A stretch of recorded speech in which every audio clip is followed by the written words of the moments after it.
Greetings, my dear friends. This is Dreamweaver Mystics, as always. And today I want to read a letter that arrived last week. It touched something deep, because many of you have written about similar things but were too afraid to put it into words. This one is different. This one is raw. So here's what Brian from Ohio writes.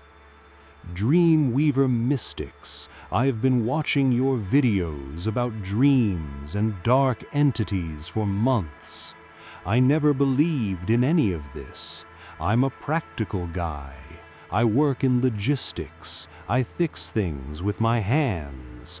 But 3 weeks ago, something happened that I cannot fix. I cannot explain it, and I cannot forget it.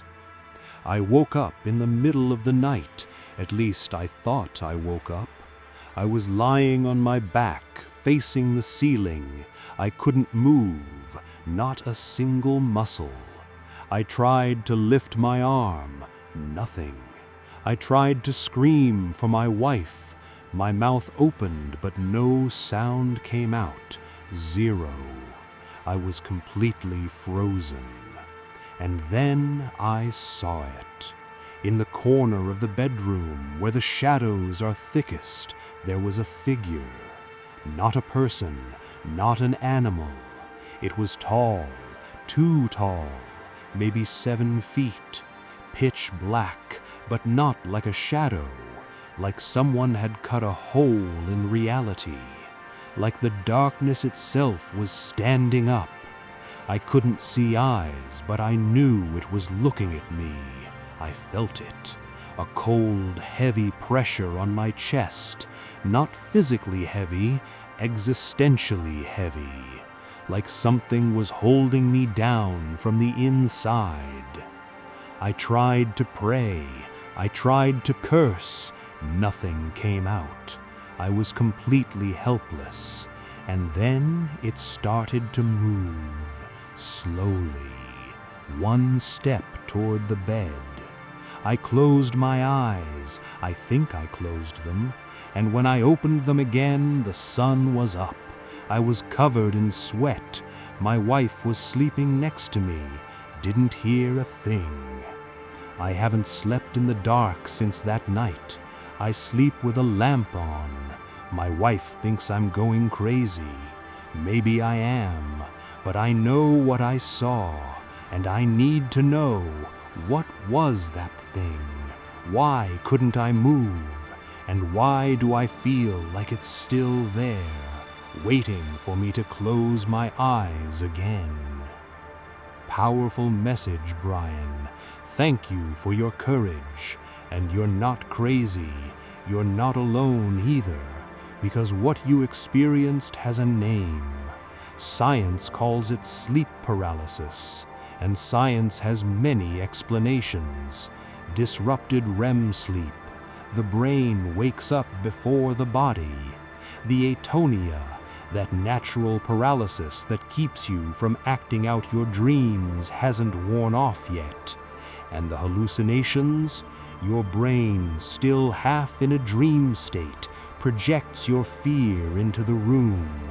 A dark figure, an old hag, a shadow man, all very logical, very clean, very safe. But here's the problem. I've read hundreds of these stories, and the details are always the same.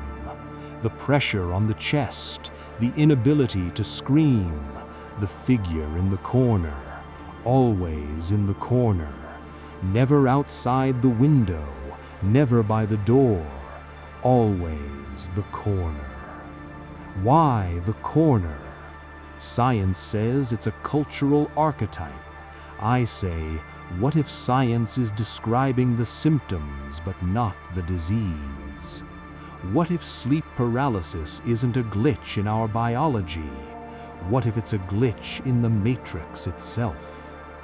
Think about it.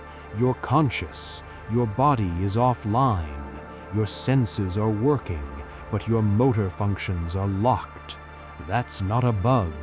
That sounds like a security protocol, like the system is updating or rebooting, or maybe, just maybe, something else is using your frequency for a moment. And the figure in the corner, what if that's not a hallucination? What if that's a system administrator, a watcher, a coordinator, checking on you, making sure you don't wake up too soon, making sure you don't see too much? I've had sleep paralysis myself, 3 times. The first time I was 19, I saw a tall shadow standing next to my bed. No face, no features, just shape. And I felt the most absolute terror I have ever felt in my life. Not because it threatened me, but because I knew it had every right to be there, like it was part of the rules, like I had accidentally opened a door that was supposed to stay closed, and it was just doing its job, closing it. So here's my thought, and this is just a theory. Sleep paralysis is not a disease, it's not a disorder. It's a threshold, a very thin line between 2 layers of reality. Most of the time, our brains protect us from crossing it, but sometimes, because of stress, lack of sleep, the phase of the moon, or maybe just bad luck, the barrier gets thin. Your consciousness wakes up on the wrong side, your body stays behind. And the entities you see, they're not attacking you, they're not evil, they're just there, on their side of the fence, and you're the one who blinked into their living room. The pressure on the chest, that's not a demon sitting on you, that's your soul trying to figure out if it still has a body to go back to. The inability to scream, that's not a curse, that's the safety lock.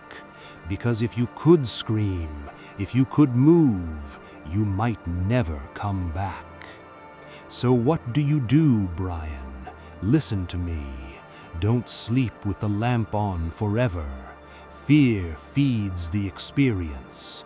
The more you fear the shadow, the more solid it becomes. Instead, try this.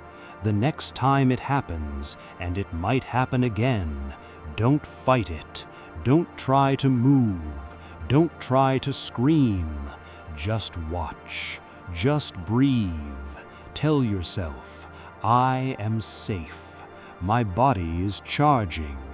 This will pass. And if you see the figure in the corner, don't stare at it with terror. Look at it with curiosity. Say in your mind, I see you, but I am not afraid. Because here's the secret. These entities, watchers, coordinators, call them what you want. They don't feed on your fear. They feed on your attention. And when you stop giving them fear, they have nothing to hold on to. They fade. Not because you defeated them, but because you stopped playing the game.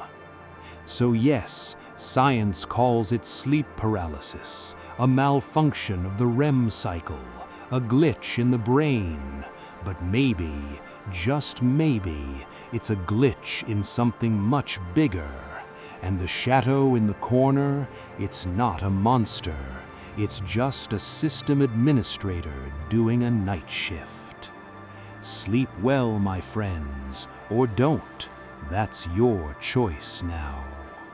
This is Dreamweaver Mystics. Send me your stories.